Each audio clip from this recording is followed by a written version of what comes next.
Cá estamos nós, mais uma live. Essa é uma live sobre um tema super aguardado, que é a medula presa em mielo.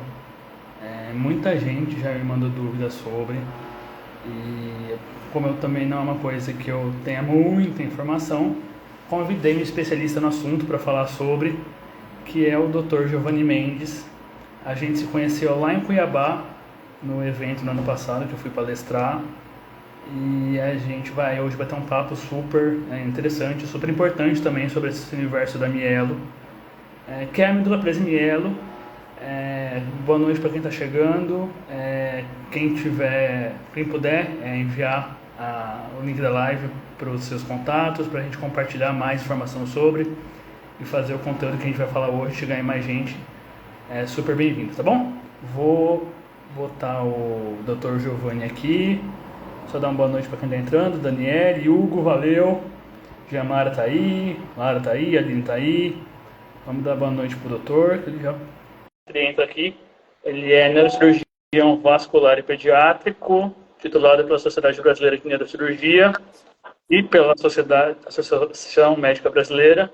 Ele é membro fundador da Sociedade Brasileira de Neurocirurgia Pediátrica.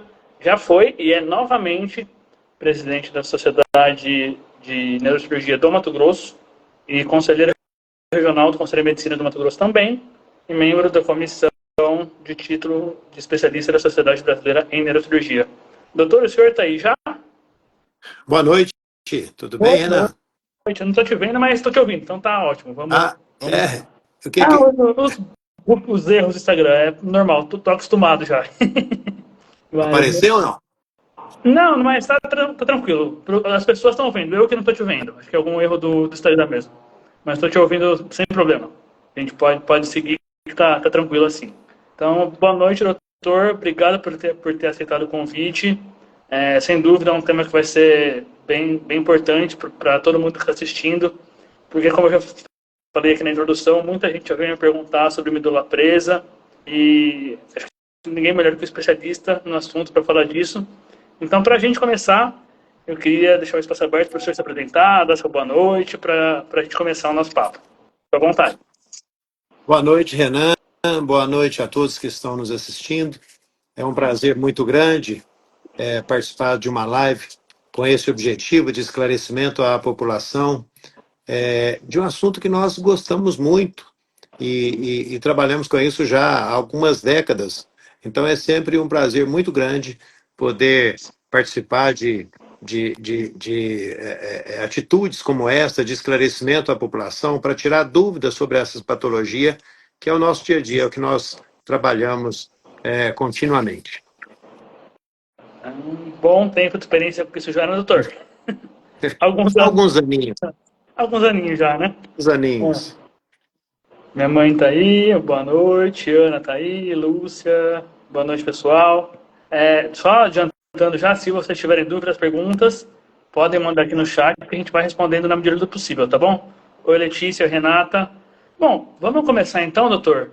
Eu queria que o senhor explicasse o que é a medula presa e por que ela acontece em pessoas que nascem com mielo. Ok. A medula presa ou medula ancorada é uma consequência de uma outra patologia, que é o disrafismo espinhal. O disrafismo espinhal, ele pode acontecer em vários níveis da coluna, assim como vários níveis de complexidade. Uhum. Né? E, dependendo do grau de complexidade, é o que nós chamamos da mielomeningocele. Então, esse disrafismo espinhal que pode levar à mielomeningocele, e a consequência da mielomeningocele pode ser a medula presa como uma consequência pós-operatória tardia. Quando você nasce com a mielomeningocele, ou seja, um distúrbio do fechamento do tubo neural, a um distúrbio do fechamento da coluna, e a medula, às vezes, dependendo do grau, pode estar exposta nesse distúrbio do fechamento.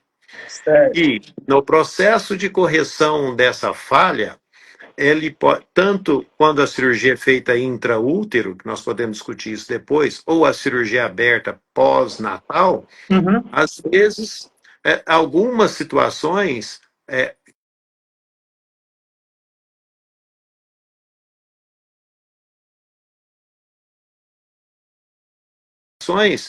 porque do ponto de vista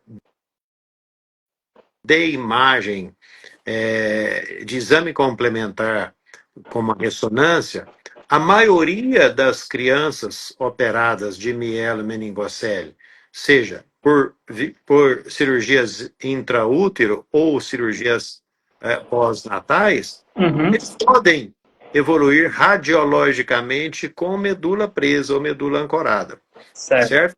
Mas nós precisamos analisar isso com muita parcimônia para que possamos indicar cirurgia somente para aqueles casos que realmente necessitam. Certo. E já que o senhor falou dessa questão da cirurgia para os casos que necessitam, eu queria fazer duas perguntas juntas. Primeiro, toda pessoa com mielo tem medula presa? E quais tem medula presa ou não? E quais são os critérios para a pessoa ser elegível ou não para a cirurgia?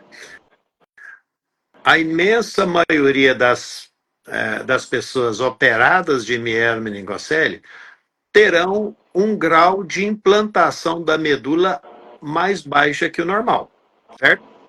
Certo. Agora, conceitualmente, nós dizemos que a medula está presa ou está ancorada quando essa implantação é abaixo do nível normal e tem manifestações clínicas decorrentes dessa medula ancorada, correto? Certo. Entendido. A segunda Entendido. pergunta, Quais são os sintomas e se todos os casos são operados ou não, e se não, se existe uma porcentagem de média de pessoas que são operadas ou não. Não são todos os casos que são operados, porque nós só operamos os casos onde nós temos a implantação da medula abaixo do seu nível normal e essa implantação traz alguma consequência neurológica, né? O que mantém essa medula ancorada ou presa abaixo do normal pode ser, às vezes, o processo de cicatrização pós-operatório, né, quando da consequência da cirurgia, seja ela intraútero, seja ela pós-natal. Às vezes pode vir associado com alguns lipomas intrarraquianos que também seguram a medula lá embaixo. Às vezes esses lipomas são grandes e ocupam grande espaço do canal vertebral, impedindo que a medula suba à medida que a criança vai crescendo. Às vezes pode acontecer um filamento terminal, o filum terminale, que é um filamento que mantém a medula esticada dentro do canal medular. Às vezes você tem um espessamento desse filamento. Isso também pode ser um fator que prende a medula. Correto? Então, são, assim, três fatores importantes que ocasionam a medula presa são o filamento terminal, o filum terminal espessado, a presença de lipomas e o processo de cicatrização pós-operatório da correção da mielomeningocele. Esses são os três principais fatores que ancoram a medula abaixo do nível normal. Entendi. Estava no nosso roteirinho das perguntas aqui, mas teve gente que mandou. A Giamara perguntou quais são as manifestações clínicas que são sintomas, né, da medula presa, para que as pessoas precisam ficar atentas para saber quais são.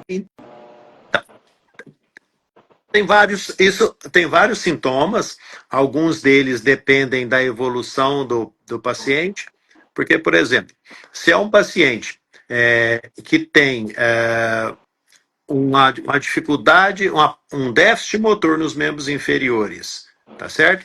Às vezes tem alguns sintomas, como o pé, alguém até já perguntou aí, o pé virado para dentro, isso é um sintoma, pode ser um sintoma da medula ancorada.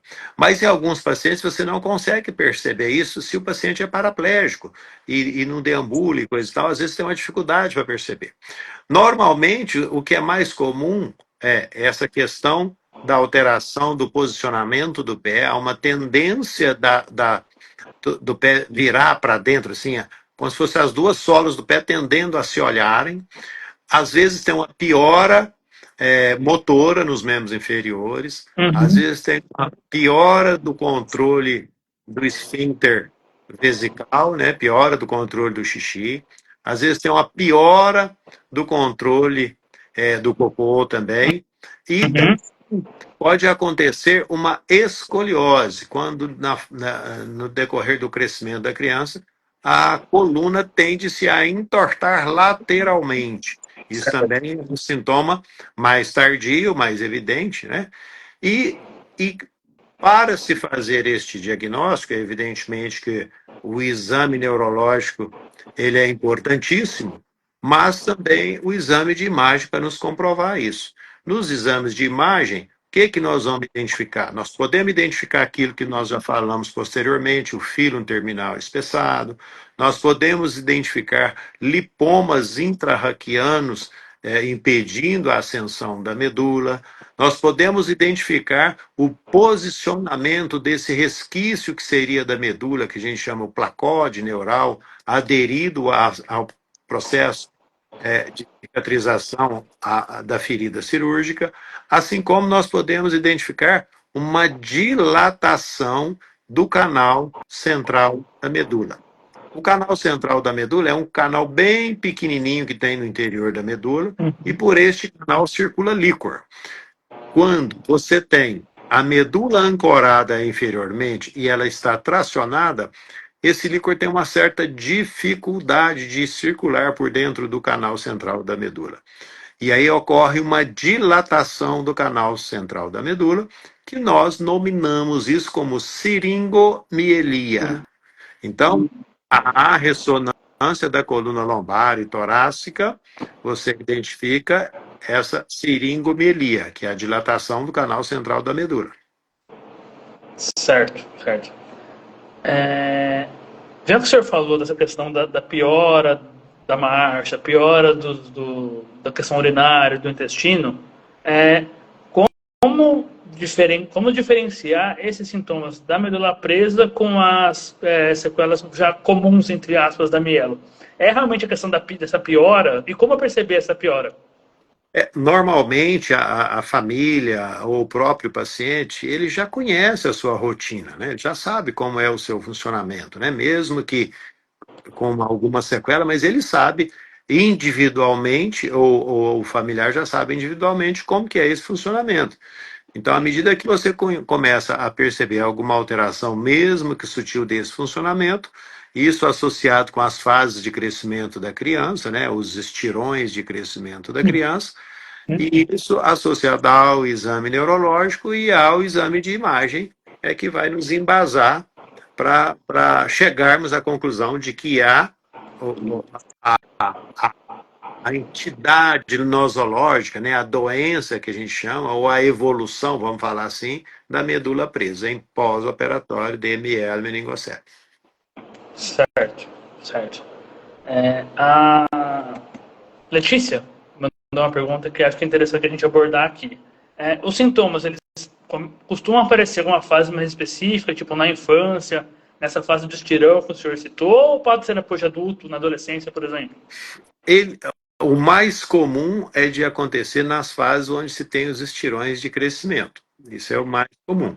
Mas ele pode acontecer até no adulto. É mais raro? Sim, é mais raro. É Uhum. bem mais raro. Mas ele pode acontecer, inclusive, no adulto. O mais frequente é, sim, quando a criança é menorzinha, naquelas fases onde tem os estirões de crescimento, onde o crescimento da coluna vertebral ele é mais rápido, ele é maior, e às vezes a medula não consegue acompanhar esse crescimento e desenvolve essa situação da medula presa. Eu queria perguntar qual que era essa relação se tinha a ver realmente com essa questão do estirão mesmo de crescer e aí a medula não acompanhar. Então é bem por aí. Sobre a questão do diagnóstico, desculpa, como que ele é feito e quando, a partir dos sinais, imagina, né, se é algum sintoma mais nítido, você começa a buscar esse diagnóstico. O diagnóstico, como o senhor falou, é através de exames, de imagem e existe mais um meio? É, como é que funciona essa questão do diagnóstico?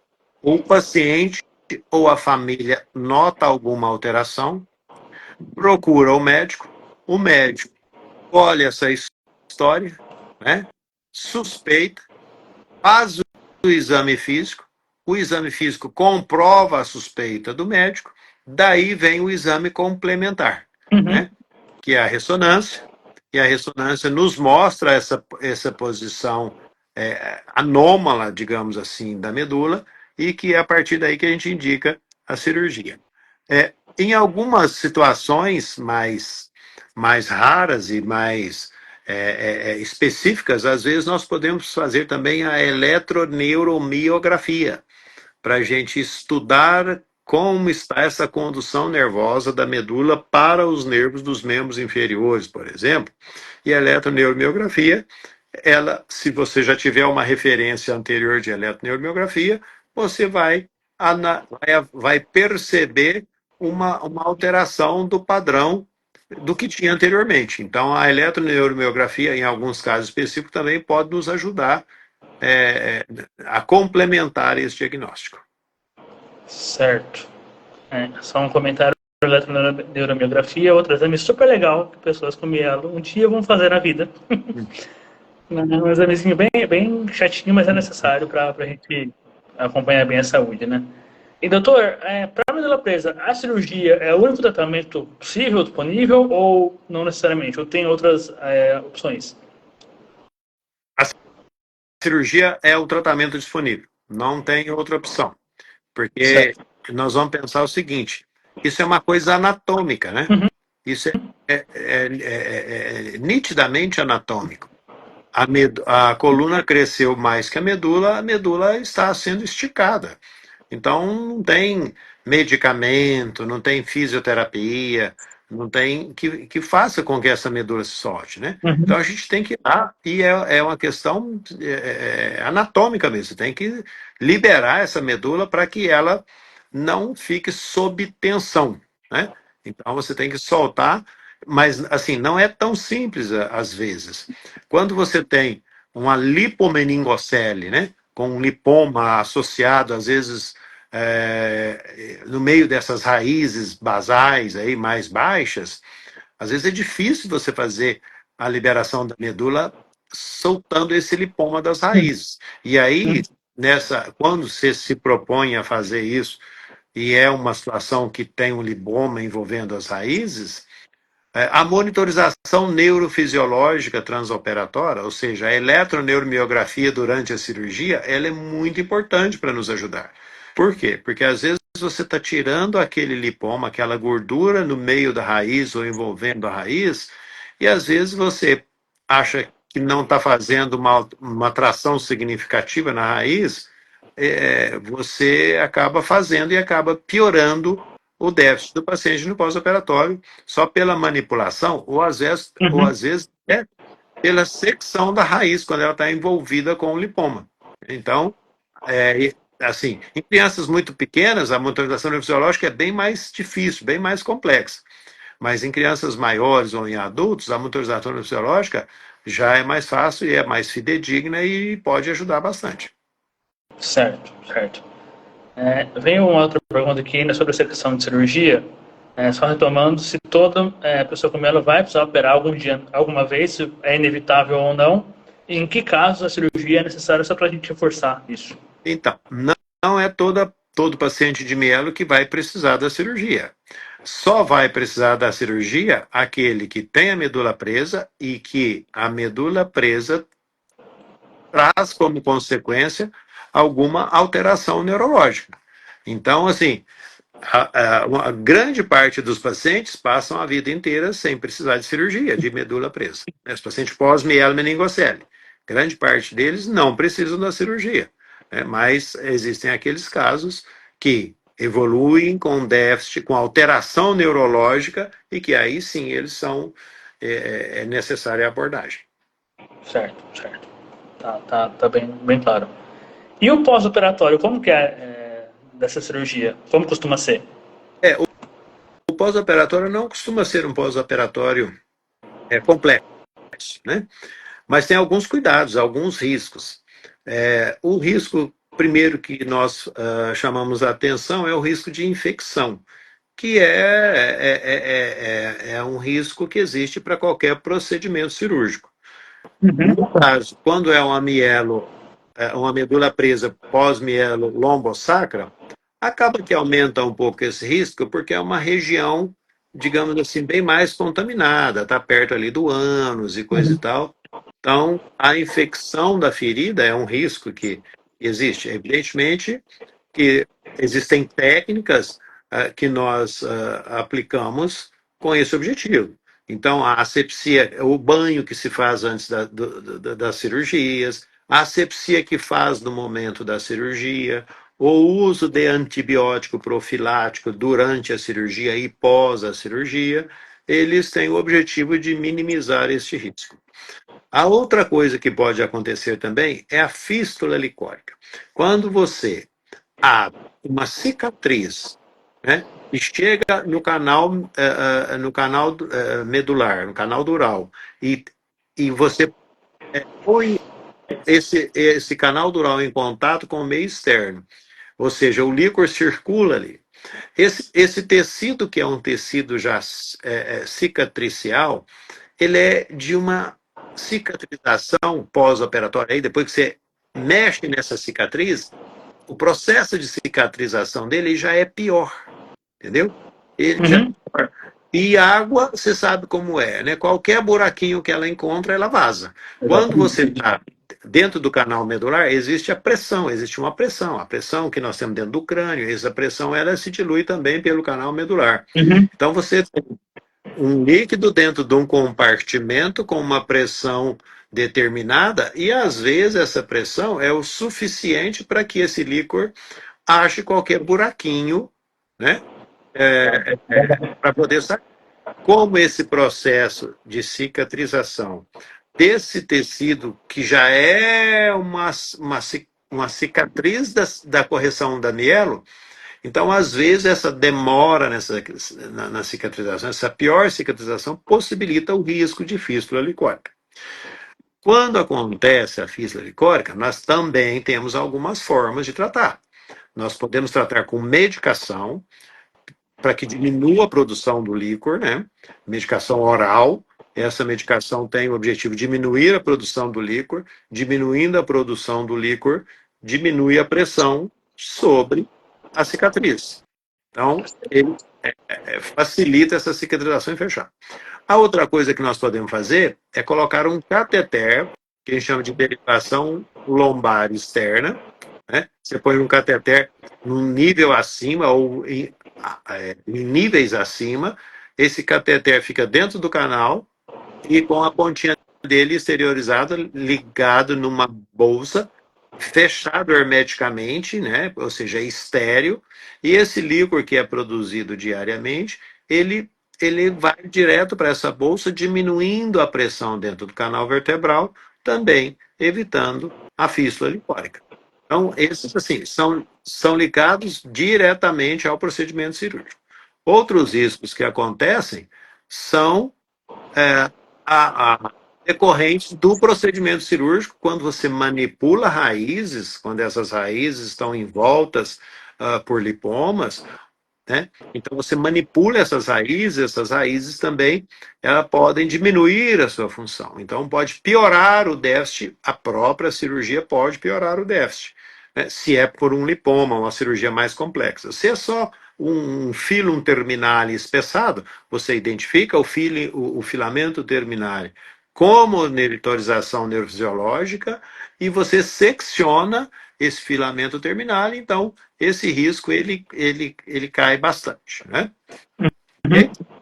Outra coisa é o seguinte, a terceira situação que é muito mais frequente é quando aquele resquício da medula, que a gente chama de placode neural, ele fica aderido na cicatriz. Então, no processo de abertura da cirurgia, a gente tem que tomar um cuidado muito grande para tentar liberar esse placode neural da cicatriz da correção da mielo.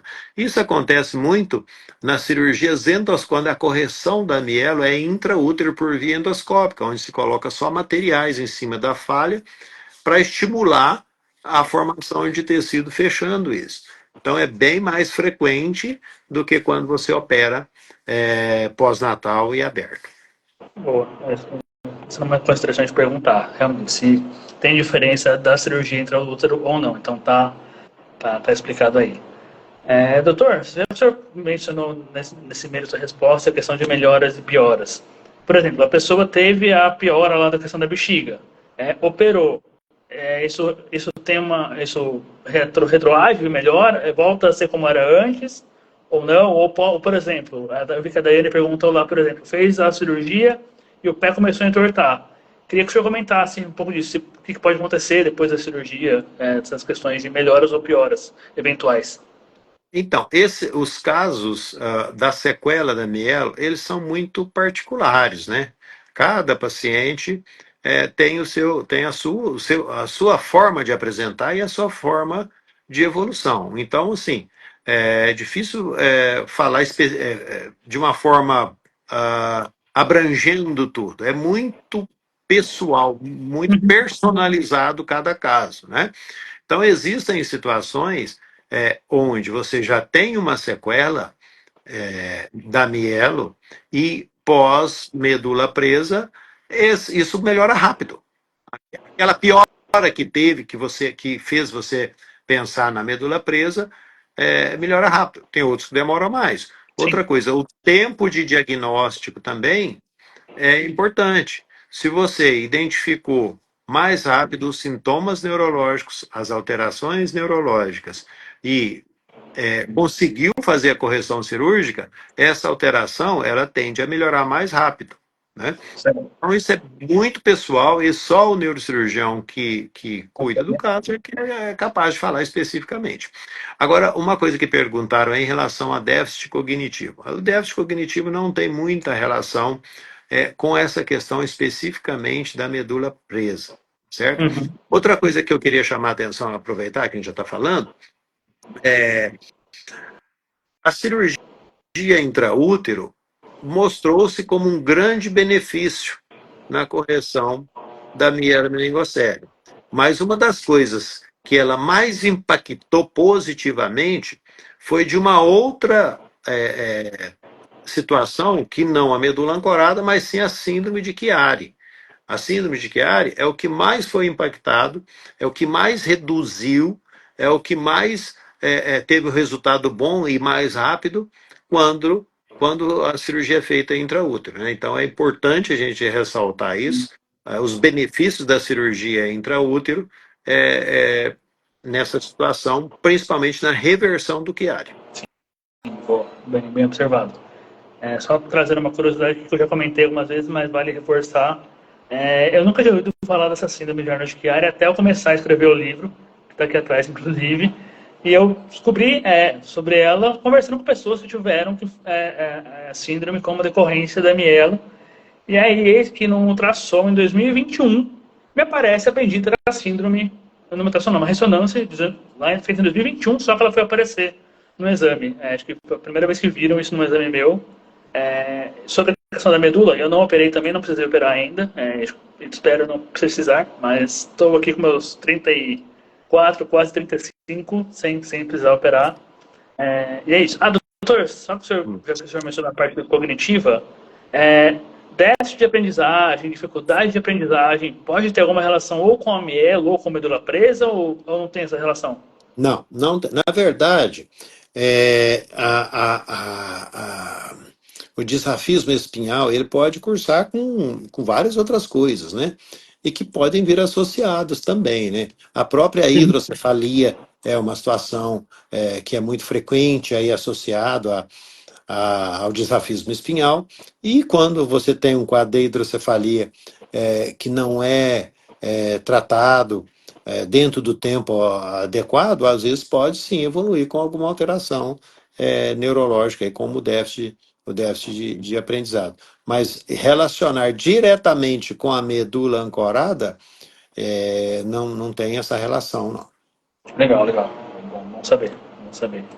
Esse é um tema que muita gente já me perguntou também, e acho que é legal a gente responder isso aqui, então está respondido. Uhum. Doutor, pode ter recidiva de medula presa, por exemplo? Pode passar por uma cirurgia e ter que voltar a reoperar? Pode.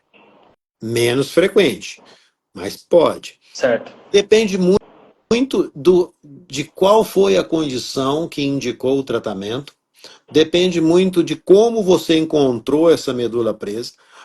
A recidiva da medula presa por espessamento do filum terminale é impossível quase, tá certo? Certo. Mas quando ela é por lipomas que estão ali na parte final da medula, ou quando ela é por processo de cicatrização do placode neural na cicatriz da correção da mielo, às vezes, se você não consegue um grau de liberação muito eficiente, e às vezes você não consegue porque você tem que preservar as raízes que estão saindo ali, né, para não piorar o déficit do paciente, Uhum. às vezes ela pode cursar com recorrência da medula ancorada. Certo, certo. Outra coisa que. Pessoal, só reforçando, a gente está encaminhando para o final da live. Então, se tiverem perguntas, aproveitem para mandar. Enquanto a gente vai respondendo aqui. Uma pergunta que eu achei interessante da Bonnie Carla. Existe prevenção para medula presa ou não? Porque ela pode estar relacionada com a parte do tirão do crescimento da medula não Não, acompanha o crescimento do corpo. não existe prevenção. A prevenção da medula presa é a prevenção da miela meningocele, é a prevenção do desafismo espinhal, né?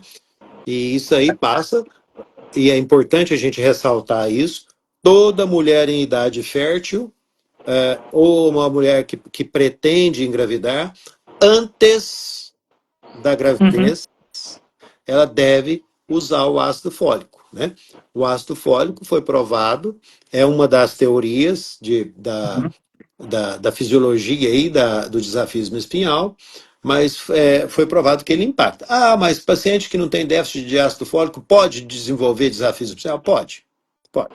Também pode. Mas a deficiência de ácido fólico, quando se tem a deficiência de ácido fólico, é muito mais frequente disso acontecer, né? Então, essa questão que às vezes pode ser tendenciosa pessoal de cada paciente, ou às vezes até genética, nós não conseguimos intervir, mas na reposição do ácido fólico, sim. Então, toda mulher em idade fértil que pensa na possibilidade de engravidar deve fazer reposição de ácido fólico. Em 1985, houve uma lei no país onde toda farinha de trigo tem que ser enriquecida com ácido fólico. Isso aí diminuiu muito, mas muito, a incidência dos desafismos espinhais no país como um todo, né? Existem vários trabalhos científicos mostrando isso, né? Que uhum. o próprio enriquecimento da farinha de trigo com ácido fólico já melhorou muito aí a ocorrência dos desafismos espinhais. Mas a gente continua chamando a atenção para este fato da reposição de ácido fólico em mulher na idade fértil e é absolutamente necessário na mulher que pensa em engravidar. Sim. Ah, se for sabendo que tem 1 mês, 2 meses que está grávida, eu vou correr tomar ácido fólico. Não adianta mais, Tá. né? Esse processo do desafismo espinhal, ele acontece entre a segunda e a terceira semana da gestação. Então, às vezes, a paciente que engravida sem saber, quando ela fica sabendo que está grávida, já passou o momento aí, o ponto principal aí do momento do aparecimento do desafismo espinhal, Uhum. certo? Que isso acontece entre a segunda e a terceira semana de gestação. Então, Certo. naturalmente, isso tem que ser feito, essa reposição ela deve ser feita antes, né? Certíssimo, certíssimo. Desafismo espinhal e medula presa tem diferença? Sim, são coisas diferentes. O desafismo é o conjunto, vamos dizer assim, da mielo e e a medula presa é uma das sequelas, uma das possíveis sequelas disso. Últimas duas perguntas para a gente encerrar aqui, que estamos no nosso tempo já. A Brenda perguntou se a cirurgia da medula presa é feita normalmente na mesma altura da lesão da mielo ou não necessariamente. A maioria das vezes sim, porque a maioria das vezes a medula presa é nessa região onde foi feita a cirurgia. Mas Uhum. eventualmente pode não ser, né? Dependendo da idade do paciente. Porque quando o paciente fica adulto, às vezes há uma tendência da cicatriz permanecer mais abaixo do que é o nível do acometimento, entendeu? Mas, então, respondendo objetivamente, a maioria das vezes a cirurgia é feita naquele processo da cicatrização da cirurgia da correção da mielomeningocele. Correto. E o senhor também mencionou a questão da cirurgia intrauterina. Nesses casos, a medula presa já é corrigida dentro, como parte da cirurgia ou não? Não, Não. né? Não, porque nessa fase da cirurgia intrauterina, a medula nem está presa ainda. Ela está Uhum. aberta, ela está exposta, né? Com o canal medular aberto. A medula presa, ela vai acontecer ou pela cicatrização deste procedimento, né? Uhum. Ou por lipomas intrarraquianos ali, é quando é lipomeningocele, né? Ou por espessamento do filamento terminal. Então, na cirurgia intraútero, isso não aconteceu ainda. Né? Então, não tem como tratar as Sim. duas coisas. Né? E o objetivo não é esse também. Certo, certo. Só mais uma. A hidrosseringomielia tem alguma relação direta com a medula ancorada? Se tem a medula ancorada, sim, tem. Porque você Uhum. pode ter hidrosseringomelia de outras etiologias, por outras causas, né? Por outras Certo. causas. Não é só a medula presa que dá a hidrosseringomelia, mas tendo a medula ancorada e evoluindo com hidrosseringomelia, aí essa relação é direta, né? Correto. Tá bom. Certo. Bom, gente. Doutor, se o senhor quiser complementar mais alguma coisa, fica à vontade. Antes disso, só queria agradecer ao senhor por ter aceitado de novo o convite, pelos esclarecimentos, acho que foram bem, bem claros, bem importantes para todo mundo que assistiu. Obrigado a todo mundo que assistiu, que interagiu, que mandou pergunta, que repassou a live. E é isso. Bom, vamos encerrando por aqui. Doutor, fica à vontade para fazer suas considerações finais. E é isso.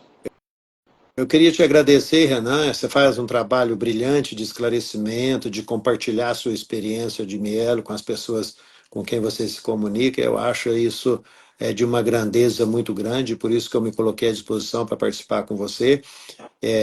Nós que lidamos com esse tipo de situação no dia a dia e conhecemos assim inúmeras situações de pacientes com diferentes apresentações, diferentes gravidades, e sempre acompanhamos a luta dos pacientes e das famílias, né, portadoras de mielomeningocele, e o que nós temos que fazer isso, é incentivar os pacientes portadores de mielomeningocele que eles têm que buscar sua autonomia, É isso. que eles têm que buscar o seu desenvolvimento pessoal, que tem absoluta condição de desenvolver, que a gente não pode entender ou aceitar ou imaginar que uma sequela da mielomeningocele, isso tira o brilho total da sua vida, né? Essas Exatamente. pessoas, elas têm grandes capacidades, né? Elas podem se desenvolver. Então, assim, a gente tem que meio que tirar esse preconceito do próprio paciente portador de mielo, de que ele pode ter uma vida muito feliz, né? Muito feliz. Cada um de nós temos a nossa condição, as nossas limitações e coisa e tal. Né? Então, a gente tem que incentivar os pacientes portadores sequelados de MER, digamos assim, a procurar ter uma vida feliz dentro das suas condições, né? Então, É isso isso. ele pode fazer qualquer coisa, né? Ele pode ter a sua vida do jeito que quiser, né? Então, eu acho muito bacana isso que você faz, e a gente fica muito feliz de poder compartilhar e isso também é ajudar dessa forma. Né?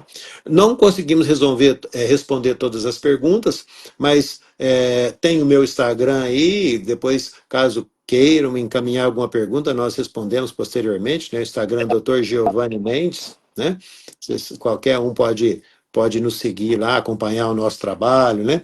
Ver o que a gente trabalha em relação a isso e defende, como até no sentido de políticas públicas, defendendo para colaborar primeiro para evitar a patologia, depois para tratar a patologia e depois para tratar as sequelas dos pacientes que as têm, né? Então, estamos sempre à disposição e é um prazer muito grande participar desse evento aí com você. Legal, doutor. Muito obrigado. E como o senhor falou, foi muito feliz e muito preciso nas suas palavras. Como eu sempre falo também, não é o fim, não é só o começo. Existe muita vida pós-diagnóstico, sabe?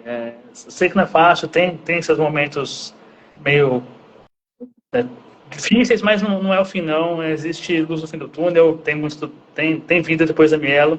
Então, eu queria agradecer de novo ao senhor, mandar um abraço para todo mundo de Cuiabá aí, Muito Kelly, obrigado. Elisângela, Tainara, todo mundo que tá aí. E é isso. Boa noite, pessoal. De novo, agradecer a todo mundo que participou. Semana que vem tem live de novo. Eu vou divulgar aqui depois. E é isso. Boa noite. Tchau, tchau. Obrigado a todo mundo. Boa noite, muito obrigado. Tchau, tchau.